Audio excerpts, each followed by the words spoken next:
Hey YouTube, it's me, BrandonColonel again. Next video that I've got for you guys is on the CRKT Tighe Rade. This is a Brian Tighe design, and it's actually a really good knife.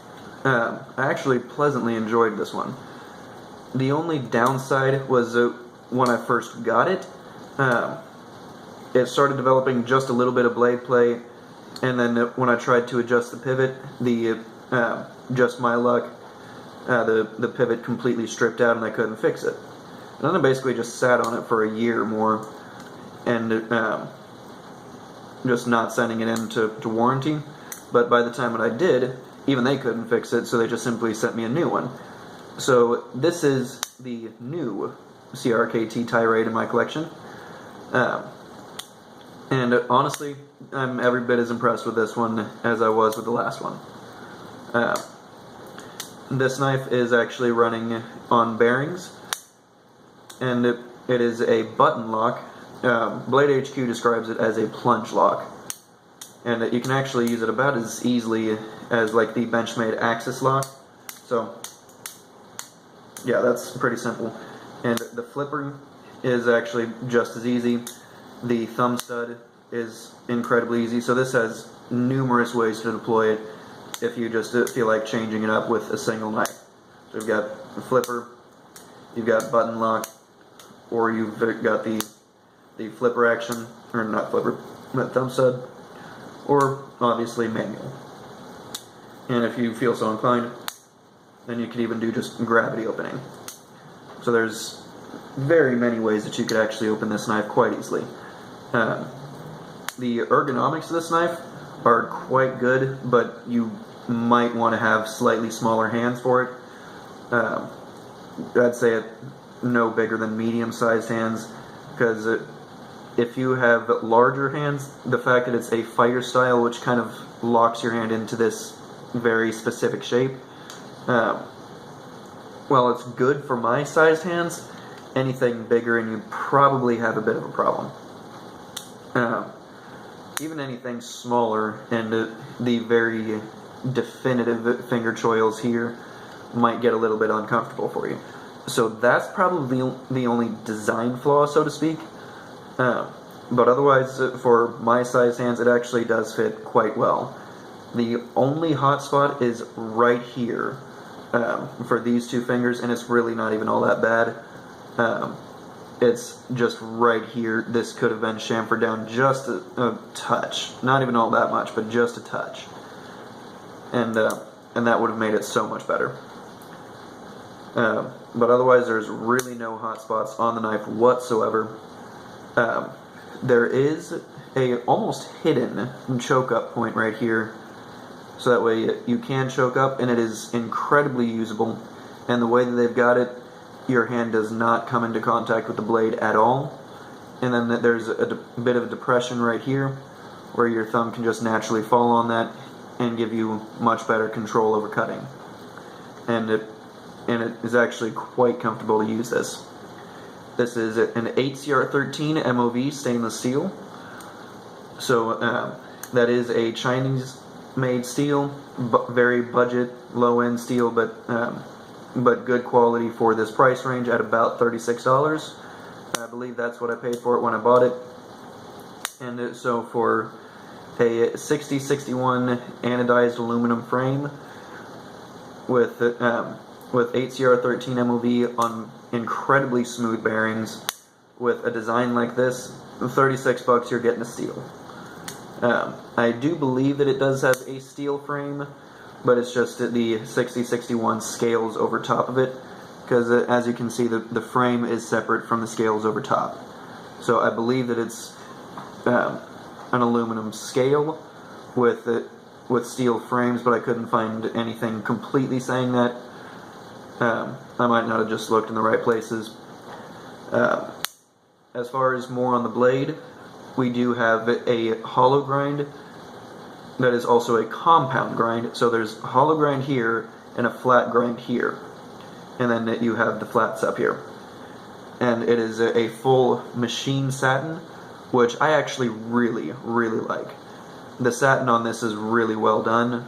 There's absolutely nothing to complain about here. nicely polished,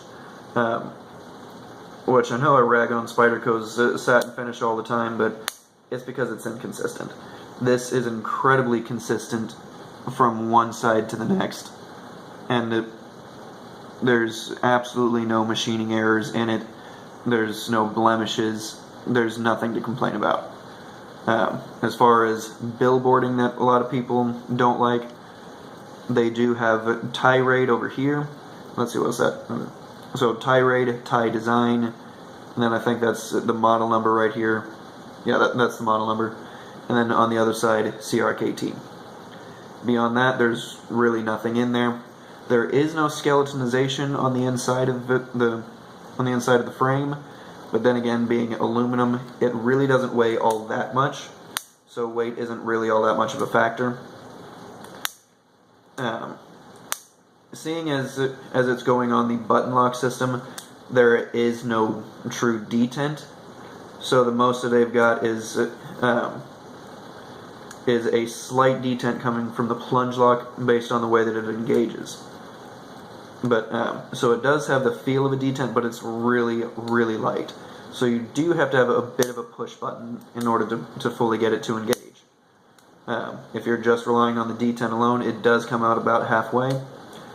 But the fact of how smooth the bearings are, it's really easy to get it to engage every single time. You really don't have to worry. Overall, as far as edge retention goes on this knife, it actually is surprisingly good, even for HCR 13 MOV. I was pleasantly surprised with how well it held up. For whatever reason, it may have just been the particular model that I had, or my particular blade, but it seemed to, for whatever reason, just hold up slightly longer than my other average HCR steels that I've got. Like a couple of my Kershaws seemed to tap out a little bit earlier than this one did. But as far as true use, it's an absolute beast when cutting. It's razor sharp. Nothing to complain about in that department. Sharpening is a bit of a pain in the butt, but not too much worse than any other recurve. The problem that I came into contact with was the fact of it being a compound grind. When I'm coming back up this way, then the stone usually catches on this part of the grind, so that way you've got just a slight hiccup right there. You can get over it, but it still does get a little annoying, so it's something that I'd like to note. Being slab-sided for the scales, that is where you get a little bit of the discomfort. Again, right here in just these two fingers. But just slightly laxing your grip does easily clear that up. So no problems with that. I do wish that the flipper tab was a little less pointed. They could have rounded that off just a bit more.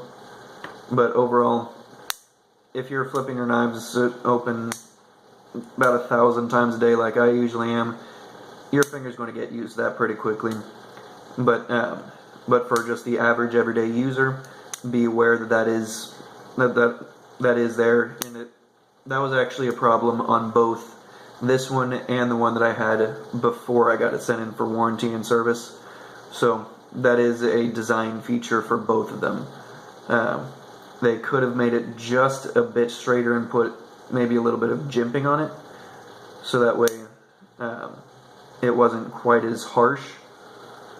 But the fact of how they wanted it to curve with the finger choil here and make it like just a natural curvature, I do understand where they were going. They could have made it just a little bit bigger, so that way they could actually take off some of that horn, and it pretty much just fixed the problem entirely. Another thing that I would like to note, on the last one that I had, I started to notice that with a bit of use, I was actually able to see the spring starting to come out of the button lock. I haven't noticed that with this knife at all, and it's completely broken in. But just something that I would like to note for it is that did happen. And also, even more so, the button lock actually started to form a little bit of stickiness, which pretty much confused me, because usually I only find a sticky lock like that whenever you're talking about titanium on steel contact, and this should be a steel on steel contact for the locking mechanism. So kind of confused me a bit, but this particular one has yet to actually form that problem. So just keep that in mind. There's the possibility of a sticky lock, and also the possibility of the spring starting to show on the inside. So just keep all this stuff in mind. It's a possibility, but I haven't seen it in this particular knife. As far as the pocket clip goes, it is right hand carry tip up only. You cannot swap it to the left hand side or for a tip down carry on either side. So yeah, there's that. The machining grooves on here actually provide a lot of traction. They've kind of got like a circular pattern going on here, so that way, let me see if I can focus in on that just a bit. It's not really focusing in all that much, but yeah, they do have like a circular machining pattern here, and it actually provides a lot of positive retention, so that way your hand is not slipping all that much. And then particularly if you get down here, the sideways machining grooves alongside of the machining grooves inside of the silver steel part provides just a lot of positive retention that you're not slipping at all on that. And the blue is actually anodized on here. Being aluminum, it can be anodized, unlike stainless steel, which never really understood why steel couldn't be anodized, but aluminum and titanium could. That always made me wonder. The pivot is actually borderline custom. They do still have the standard T8 Torx bit, so that way you can take this apart with just your standard equipment for virtually all knives.